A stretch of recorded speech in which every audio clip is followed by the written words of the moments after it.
వారి లోపల ఉంచుకొని బట్టలు ఉతికి నీళ్ళిచ్చి భోజనం పెట్టి ఈ చిన్న కుటుంబంలో యేసయ్య ఉన్నంత కాలం ఆ కుటుంబము చాలా సంతోషముగా ఉంది. దేవుని దగ్గర నుంచి, ఎందుకంటే ఆయనే దేవుడు, కానీ పైన ఉన్నప్పుడు ఆత్మగా ఉన్నటువంటి దేవుడు ఒక మనిషిగా వచ్చాడు కాబట్టి ఆయన బయటికి వెళ్ళిపోవాలని ఈ కుటుంబంలోంచి బయటికి వెళ్ళాడు సేవకే. మరి బయటికి వెళ్ళగానే కుటుంబంలో ఏం జరిగింది తెలుసా? లాజరుకి జబ్బు చేసింది. అయ్యో, నువ్వు బాగా ప్రేమించినటువంటి లాజరుకి జబ్బు చేసింది, మీరు వచ్చి ప్రార్థన చేయమని మార్తా మరియా యేసు ప్రభుకి కబురు పెట్టారు. యేసు ప్రభు రాలేదు. ఏమండి, యేసు ప్రభు ఎందుకు రాలేదు? ఆయన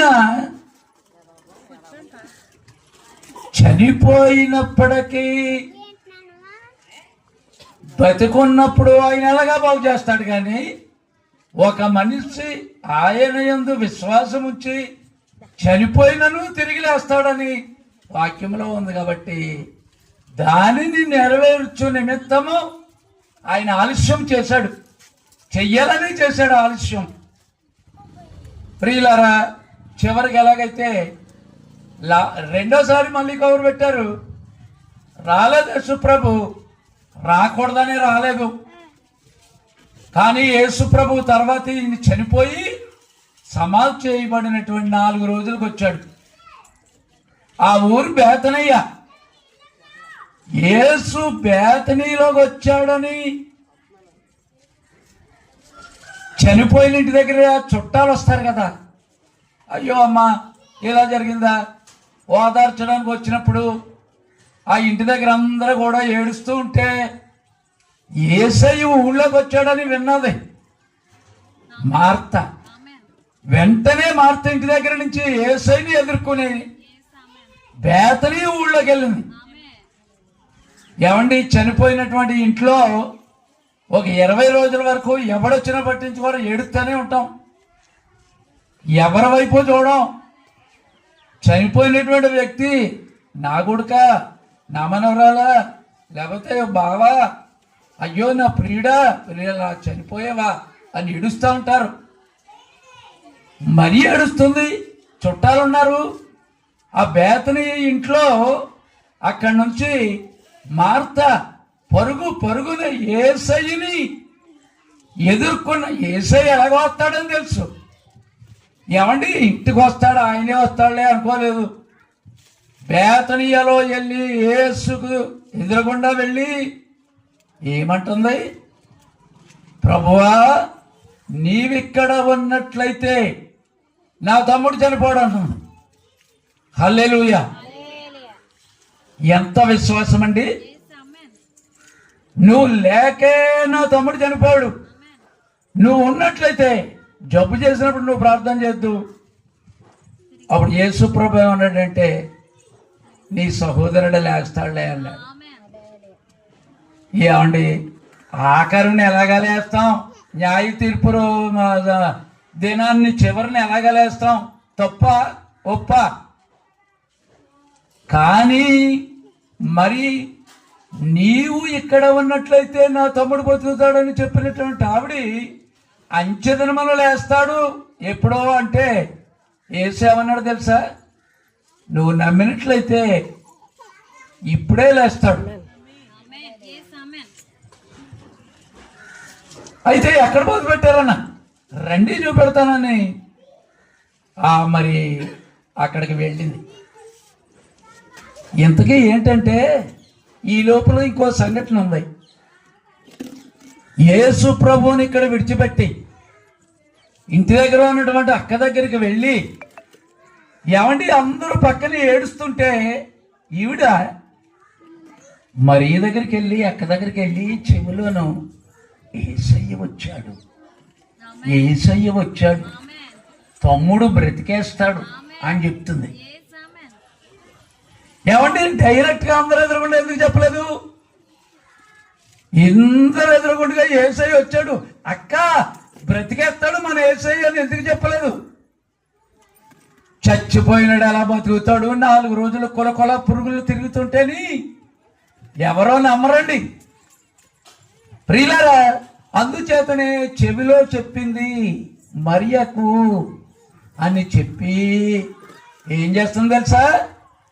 లాజరు మంచం పక్కన పడేసారు. చచ్చిపోయినాడు మంచం ఏం చేస్తారు? ఇంట్లో ఉంటుందండి, పక్కన పడేస్తారు. లాజరు దుప్పడే, లాజరు తలగడ అలా పడుకున్నటువంటిది మళ్ళీ మంచం తీసి మళ్ళీ టిక్కేసేసి మళ్ళీ దుప్పడక్కడ పరిచేసి మళ్ళీ అన్ని కూడా రెడీగా పెడేస్తుంటే పిచ్చెక్కిపోయింది అనుకుంటున్నారు అందరూ. 4 రోజులు అయింది, కొల పురుగులు తిరుగుతున్నాయి. ఇక్కడ ఏం చేస్తుంది?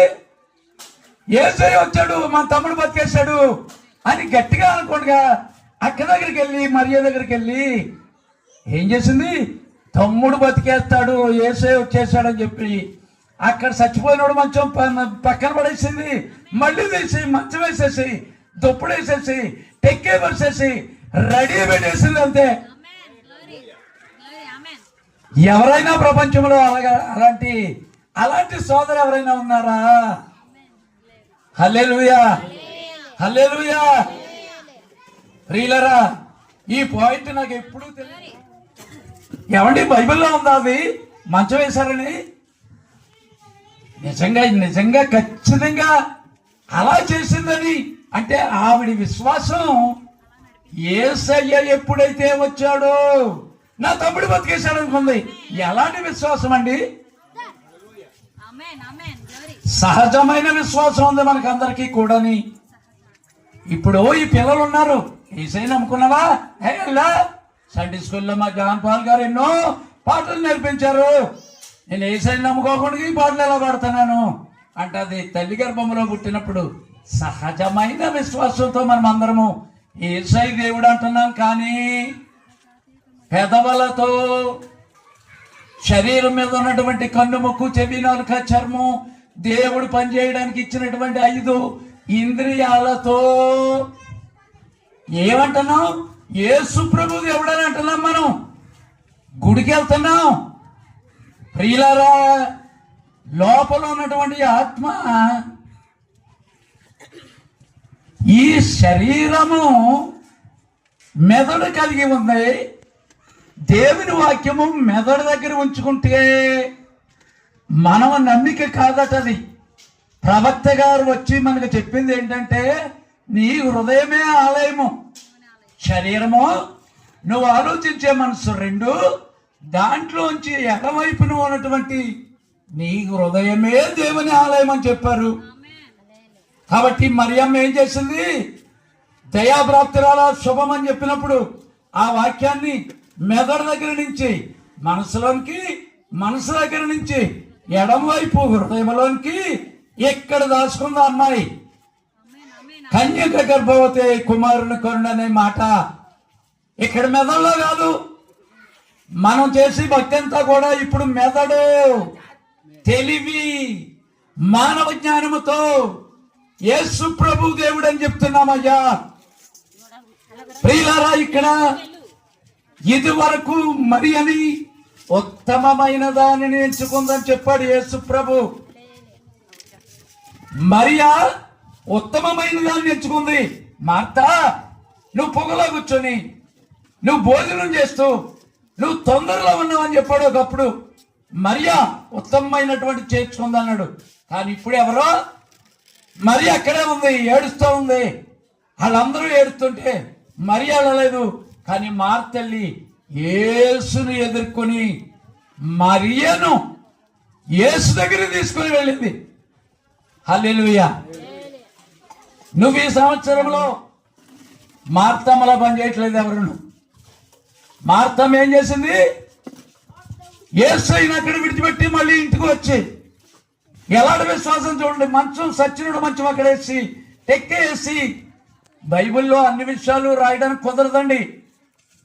ఒకవేళ ఆయన విశ్వాస పరిధిలో చెప్పాడేమో నాకు తెలీదు. ప్రవీణ్ లాల్ గారు నాకైతే చాలా నచ్చింది.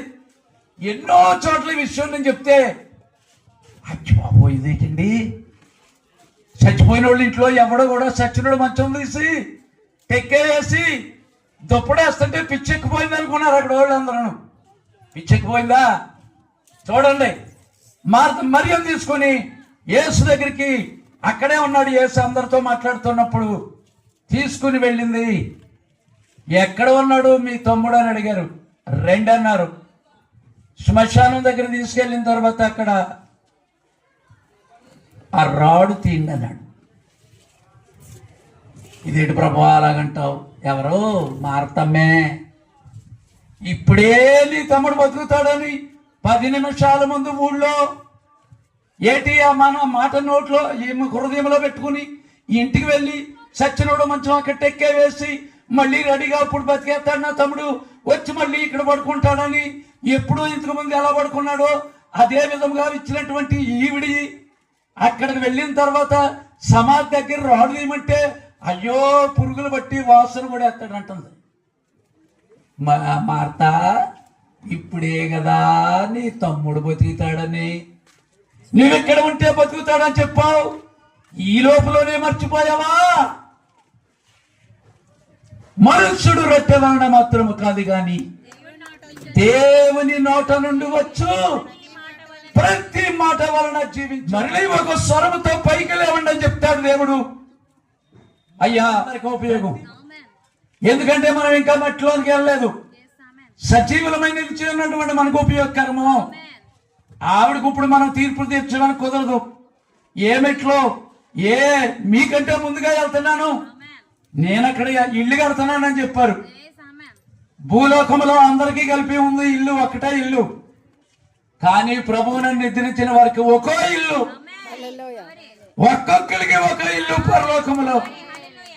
ఆ ఇల్లు ఇది తుఫాను వచ్చినప్పుడు కూలిపోయే ఇల్లు. పరలోకములో ఇల్లు స్థిరమైన నివాసములు కలవు. లేకపోతే మీకు చెప్పుదును, మీకంటే ముందుగా వెళ్తున్నానని యేసు ఎక్కడికి వెళ్ళాడు. ఇప్పుడు పెళ్లి కొడుకు తిరిగి రాబోతున్నాడు. కానీ అక్కడ మార్కు సువార్త 11వ అధ్యాయంలో రాడు నీవు లేకుండా దేవుడు ఏం చేయడు. రాడు పక్కకి వెళ్ళంటే రాడు ఇలా పక్క పడుతుంది దేవుడైనా. కానీ అక్కడ మనిషి కావాలి, మనకి విశ్వాసము కావాలి. దేవుని కార్యములు చేయుటకు దేవుడు సూర్యుడిని, చంద్రుడిని, నక్షత్రాల్ని, ఈ పక్షులు, చివరాస్తులు వాటికి కాదు, ఆయన రూపములో ఉన్నటువంటి నీవు నేను. దేవుడు మనల్ని ఎందుకు పుట్టించాడు అడగా. నీకు నాకు మధ్యలో ఏ పాపం ఉంది? అదేమైనా విగ్రహారాధన? అయ్యో నేనేం విగ్రహాలు పెట్టుకోలేదు, బొమ్మలు లేవండి మా ఇంట్లో అంటావేమో. నీకు డబ్బు ఉంటే అదే విగ్రహం అన్నాడు మన ప్రవక్త.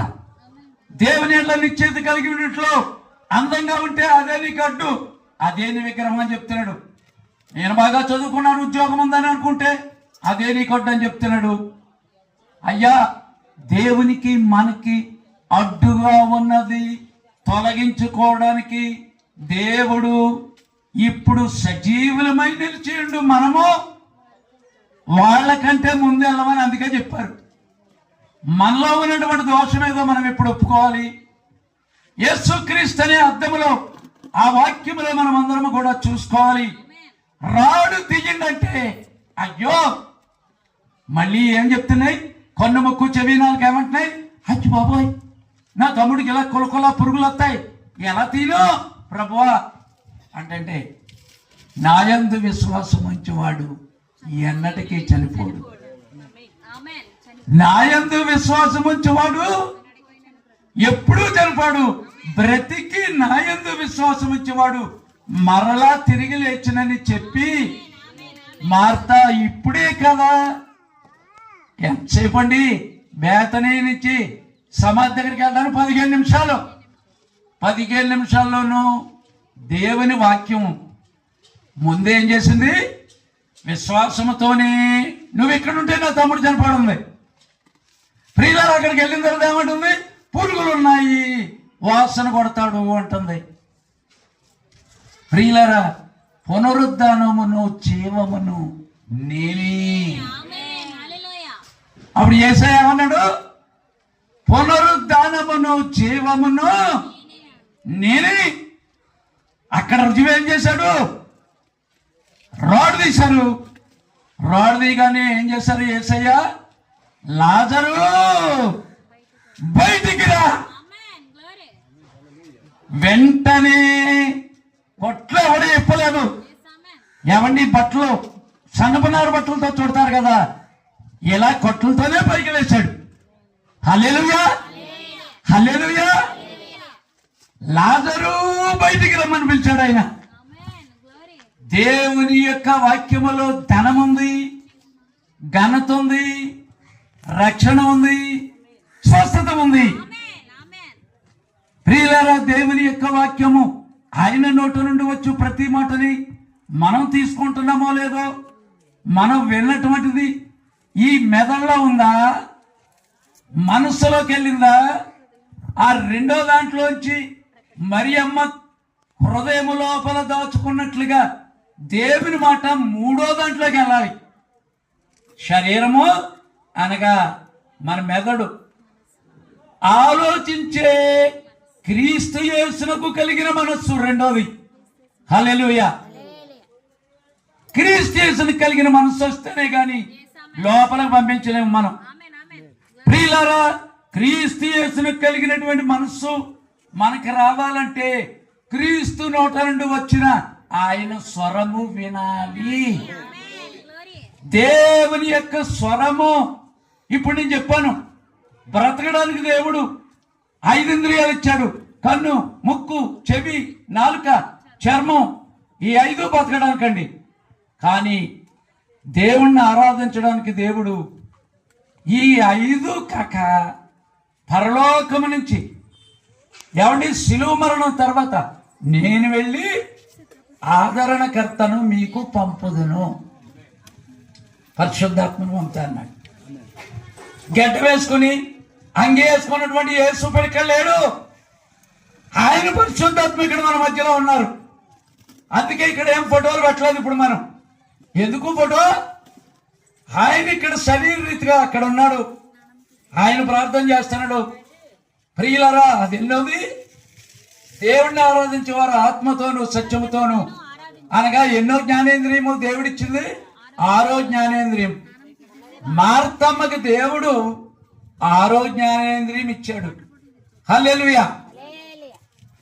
మార్తమ్మకి దేవుడు ఏ జ్ఞానేంద్రియం ఇచ్చాడు?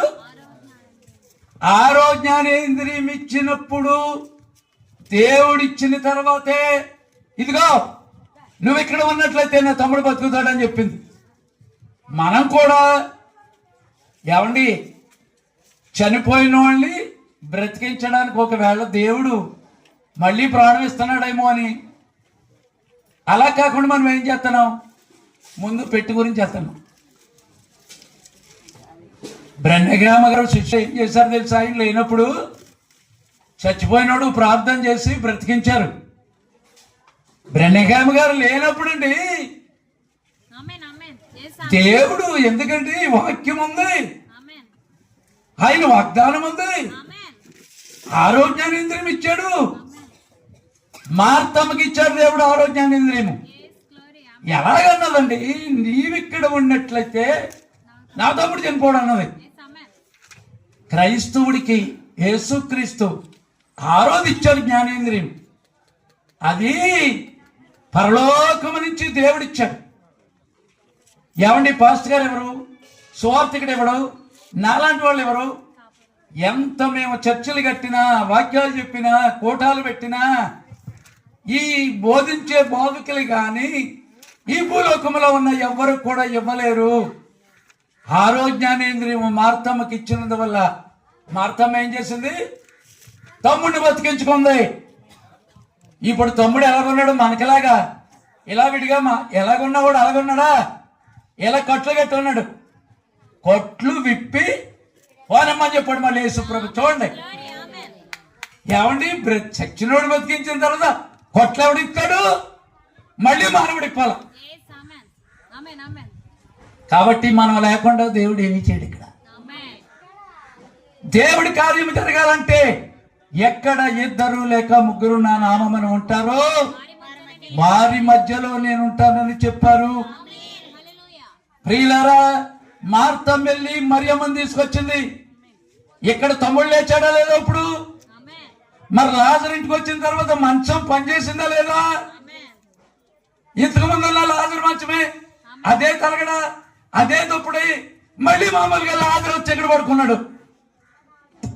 పిచ్చెక్కిపోయింది మార్చగాని అనుకున్న వాళ్ళు అందరూ, ఊరే ఇందాక మార్త మంచం ఎత్తే మనం పిచ్చిది అనుకున్నాం. ఇప్పుడు మిమ్మల్ని కూడా ఏసు పెద్దనోళ్ళు, అల్లెలుయ్యగాళ్ళు, పిచ్చోళ్ళు, బ్రనిగేవాళ్ళు, నా నిమిత్తము జనుడు మిమ్మల్ని నిందించి హింసించి అబద్ధముగా చెడ్డ మాటలెల్లా పలుకున్నప్పుడు మీరు ధన్యులు. ఎవరి నిమిత్తము? నా నిమిత్తము జనులు మిమ్మును నిందించి హింసించి అబద్ధముగా చెడ్డ మాటలల్లో పలుకున్నప్పుడు మీరు ధన్యులని చెప్పాడు మన యేసయ్య.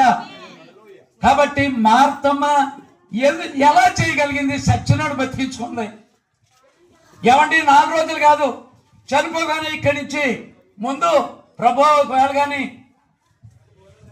ఏమండి, సర్వలోకములకు వెళ్ళి సర్వ సృష్టికి సువార్త ప్రకటించండి, నమ్మిన వారి వల్ల ఈ క్రియలు జరుగునని దేవుడు మనకు చెప్పలేదా?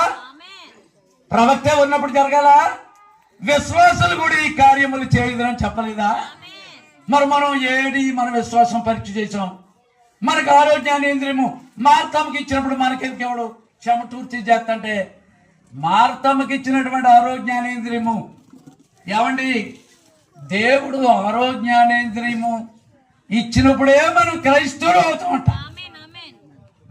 అంతవరకు సో కాల్డ్ క్రిస్టియన్స్, క్రైస్తవులము అని పిలిపించుకుంటున్నామని చెప్పారు మన ప్రవక్త గారు. అయ్యా, ఈ కాలమునకు దేవుడు పంపించినటువంటి ప్రవక్త గారు చూడండి, చచ్చిపోయిన వాళ్ళ గురించి ఇప్పుడు నేను ఎప్పుడో చివరిలేస్తారని మార్తమ్మ చెప్పింది.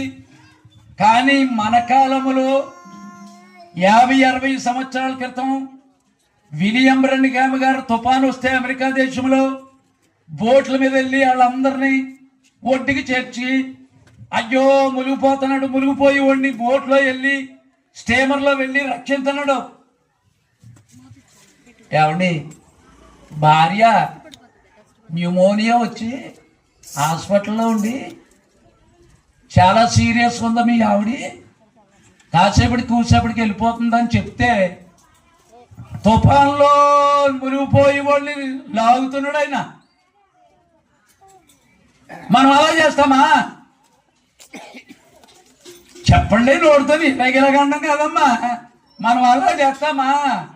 న్యూమోనియాతో నీ భార్య ప్రమాద పరిస్థితుల్లో ఉంది, హాస్పిటల్లో జాయిన్ చేసి ఆ చుట్టూరు తిరిగి డాక్టర్ గారిని పట్టుకుని మా ఆవిడ బతుకుతుందా, ఎవరిని స్పెషలిస్ట్ ఎవడైనా ఉన్నాడా, ఏ మందులండి, ఈ హాస్పిటల్ చుట్టూరు తిరగడం మానేసి అక్కడ బోట్లు కట్టి మునిగిపోయి వాళ్ళు అవుతున్నాడు, స్టీమర్ మీద వెళ్ళి బతికిస్తున్నాడు.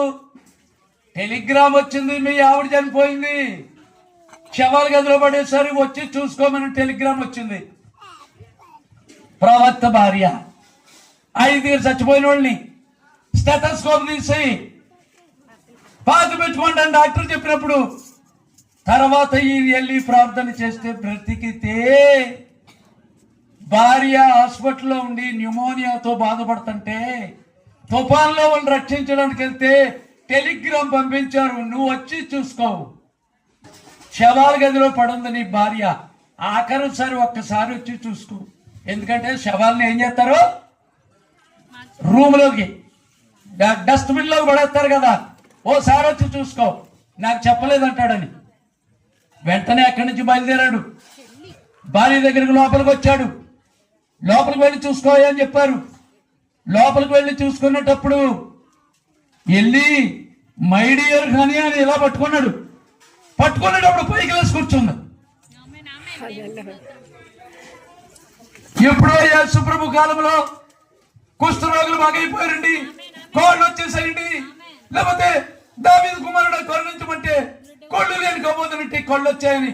అది కాదా, మన కాలంలో 60-70 సంవత్సరాల ముందు కూడా కాదు. భార్య చనిపోతే మన కాలంలో చెమకడుందు వెళ్ళి చూసుకో. ఆఖరు సార్ అంటే ఆ భార్య మీద ఉన్నటువంటి ప్రేమ కొద్ది ఇలా పట్టుకోగానే లేచి కూర్చుంది. బిల్ అమ్మ బాబు ఆలోచిస్తున్నారా? నాకంటే మర్చిపోయింది. నేను ఎలా చెప్పాలా వీళ్ళకి? అసలు కూర్చున్న వాళ్ళకి అర్థమవుతుందా? నేనేం చెప్పాలి? ఈ మార్తా మరియ లాజరు ప్రసంగం కంటే మన కాలంలో 50-60 సంవత్సరాల క్రితం జరిగిన ఇప్పుడు జరిగింది గ్రేట. చరిత్రలో వెనకాల కళ్ళు నేను కాబోతున్నాయినా దాని దృష్టి అంటే కళ్ళు ఇచ్చారు, మంచిదే. అయ్యా, చరిత్రలో ఉన్న దేవుడు కాదు మన దేవుడు యేసుక్రీస్తు. నిన్న నేడు నిరంతరము. అప్పుడు ఉన్నట్లే, నిన్న అంటే అప్పుడు, నేడంటే 2000 సంవత్సరాల మధ్యలో, నిరంతరం అంటే ఇప్పుడు. యేసు చేసిన కార్యములు, ఆయన ఎక్కడున్నా కార్యములు. గిజ్జోన్ దగ్గర దూతంటున్నారు, యేసే దేవుడే ఉన్నట్టు నీ ఉన్న ఎడల అద్భుత కార్యములు ఏమైను. దేవుని వాక్యం ఎక్కడ ఉంటే ఇక్కడ అద్భుత కార్యములు జరగాల. హల్లెలూయా, హల్లెలూయా. ఏమని చెప్తుంది వచ్చి? ఇదిగో బిల్. అబ్బా, నువ్వు బోధించింది అందరూ ఉట్టిది అబద్ధ ప్రవక్త అంటున్నారు కదా, నిజమే బిల్. అబ్బబ్బబ్బా, అక్కడ ఉన్నటువంటి ఆనందం నువ్వు గాని వెనక్కి తిరక్కో, నువ్వు గాని వెనక్కి తిరక్కో, మళ్ళీ పెళ్లి చేసుకో. చిన్న కుర్రాడు బిల్లి ఉండిపోయాడు, నువ్వు మళ్ళీ పెళ్లి చేసుకోవాలంటే నేను చేసుకోను అది మాత్రం చెప్పొద్దు అన్నాడు. ఎలాగైతే చివరికి దేవుడు నాకు కొన్ని నిమిషాలు ఇచ్చాడు, మళ్ళీ వెళ్ళిపోవాలి, నేను మళ్ళీ శవంగా పడిపోతాను. ఒక్కసారి చూడమని దేవుడు నాకు, ఒక్కసారి అతను లేడు కదా చనిపోయినప్పుడు, నువ్వు మాట్లాడని చెప్పి దేవుడు పెంచాడు నాకు. ఇదిగో అప్పుడు మనం ఇంట్లో లేక ఓ కుర్చీ తీసుకున్నాం కదా, అప్పులోడు వచ్చినప్పుడు 3 వాయిదాలు కట్టాం. అంటే 3 అని నాకు జ్ఞాపకం లేదు, కొన్ని వాయిదాలు కట్టాం. 4వ వాయిదో 5వ వాయిదో కట్టలేనప్పుడు ఆ కుర్చీ అట్టుపోయారట. ఇక కుర్చీ తెచ్చి వాయిదాలు తెచ్చుకుంటే వీళ్ళ కట్టలేకపోతే ఈ భూలోకంలో కుర్చీ పట్టిపోయింది కదా. ఓ బిల్, నాకెక్కడ ఉన్నటువంటి కుర్చీ ఇంకెవడో పట్టుకెళ్ళండి అయ్యా, అక్కడ వాయిదాలు ఉండు. కానాపురము కరుగుదామా ఓలా సోదరు లారా. పాపం వీళ్ళు ఎవరికి రాదేమో, క్రైస్తవులు కదా వీళ్ళు. సోదరు నోరిప్పుడమ్మా మాని తంబో బిందు నందు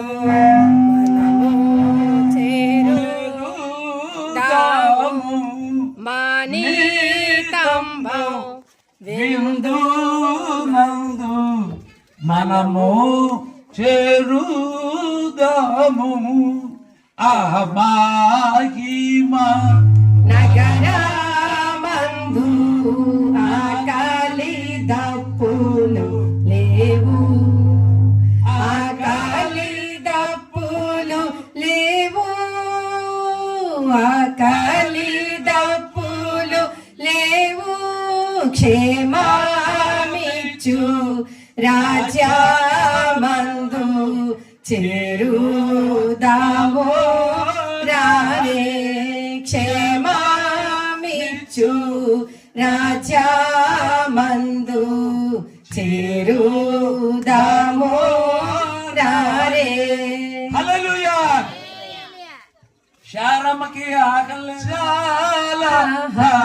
హారంబులను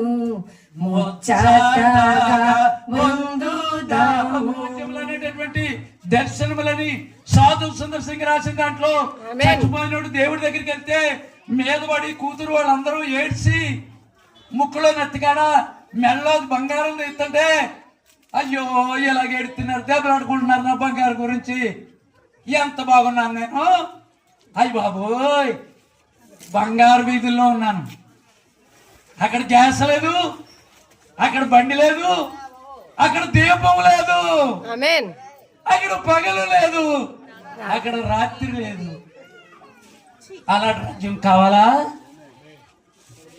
మరి ఇంకా అబద్ధాలు, దొంగతనాలు, బూతులు, ఉద్రేకమైనటువంటి భావములతో ఇక్కడ ఎవరైనా ఉన్నట్లయితే ఇదే ఒకవేళ కరివేమంటున్నాడు ప్రవక్త. మళ్ళీ నేను వచ్చేసారి మనం అందరం కలుసుకోలేమంటున్నాడు. అయ్యా, ఎన్నో ప్రసంగాల్లో నేను అన్ని రాశాను, అన్ని చెప్తామంటే కుదరలేదు. కానీ మనమందరం క్రైస్తవులు అండి. నువ్వు ఎక్కడున్నవాడు అక్కడే నువ్వు ఆరాధన చేసుకో, కానీ ప్రవక్తని చేర్చుకో. ప్రవక్త పేరును అన్నటువంటి మనం అందరం అన్న చెల్లెళ్ళు, అక్క చెల్లెళ్ళుగా ఉందాం. అంతేగాని రాజకీయ కక్షలు, ఎక్కడికో స్టేషన్లకు వెళ్ళడం, గిల్లి కజ్జాలు పెట్టుకుంటే ఇవి అడ్డుగా మనకు వస్తాయేమో గ్రహించుకోండి అయ్యా క్రైస్తవులు. కాబట్టి ఆరోగ్యానేంద్రియము దేవుడు ఇస్తేనే దేవుని వాక్యాన్ని ఎక్కడ పంపుతాం? 3వ చోట్లోనికి. అయ్యా, అంతవరకు నీవు క్రైస్తవుడు అని పిలిపించుకునే క్రైస్తవుడిగా ఉండొద్దు. నాయందు ఎవడైతే విశ్వాసం ఉంచి నేను చేయి కార్యములు వాడు చేస్తాడని చెప్పారు. ఏది మనలో కార్యాలు, ఏది మనలో విశ్వాసము. ప్రియులారా, బ్రెన్నిగామ్ గారు ఈవిడి ఇలా చెప్పి, ఇదిగో ఎక్కడ కుర్చీ పట్టుపోయారు కానీ అక్కడ కుర్చీ పట్టుకెళ్ళలేదు. ఏమయ్యా, రత్నాలతో ఉందయ్యా కుర్చీ, నా కుర్చీ అని చెప్పింది. హల్లెలూయా. పడక కింద డబ్బులు ఎట్టని తీసుకోమని చెప్పింది. నువ్వు తుపాకి కొనుక్కోలేని దాసాని. ఇవన్నీ చెప్పడానికి దేవుడు 5 నిమిషాలు 7 నిమిషాలు ఇచ్చాడు ఆవిడికి. మరి దేవుడు వచ్చేయమంటున్నారు. మరి నువ్వు చెప్పినటువంటి మాట ప్రకారంగా నువ్వు చేస్తావా అని అతి కష్టం మీద నువ్వు అన్న తర్వాత మళ్ళీ శవంగా పడిపోయింది. ఈ కాలంలో అలా జరిగింది. ఎక్కడైనా పెద్ద పెద్ద లైట్స్ పెట్టినటువంటి కుమారులు, లక్షల మంది కూటలు పెట్టినటువంటి వాళ్ళు ప్రవక్త వర్తమానం చెప్తున్నారా? అయ్యా, ఇంతకు ముందు జరిగినటువంటి అవే కార్యాలు యేసుక్రీస్తు నిన్న నేడు నిరంతరము మారనవాడిగా ఉన్నాడని చెప్తున్నారు. అయ్యలో ప్రవక్త బ్రెన్నిగామ్ పక్కన పెట్టారు. అబద్ధ ప్రవక్త అని చెప్తున్నారు. అబద్ధ ప్రవక్త చచ్చలను బతికిస్తాడా? కుష్ఠరోగి కాళ్ళు వచ్చినట్టు చేస్తాడా? శుద్ధులయ్యేటట్టు చేస్తాడా? అయ్యా, 2 స్త్రీలు వచ్చారు. ఒక ఆవిడ మెడ మీద కంతి, ఒక ఆవిడికి అల్సరు. వివేచన జరుగుతుంది, ప్రార్థన వరుసలోకి వచ్చారు. రాగానే ఆవిడతో చెప్పారు, ఇదిగో నీ కడుపులో అల్సర్ ఉంది, నీ యొక్క నర్మలు బలకెళ్తుంది, దాన్ని బట్టి నీకు అల్సర్ వచ్చింది. అది నిజమండి అన్నది. ఇదిగో మరి నాకు స్వస్థత అడిగింది. నువ్వు నమ్మినట్లయితే నీకు స్వస్థత అయిపోయింది, పొమ్మన్నాడు ఆయన. ఏమండి, భర్త పేరు చెప్పాడు, ఆవిడ ఎక్కడి నుంచి వచ్చిందో చెప్పాడు. ఎలా చెప్పాడండి? ఇప్పుడు ఎవరన్నా చెప్తారా? అయ్యా, ఆవిడ పేరు చెప్పాడు, ఆవిడ జబ్బు చెప్పాడు, ఆవిడకు ఉన్నది చెప్పాడు, అవన్నీ నిజమన్నది. అప్పటికి గుడ్డివాడి కళ్ళు రావడం చూసింది ఈవిడి. మరి నాకు కూడా చేయన్న.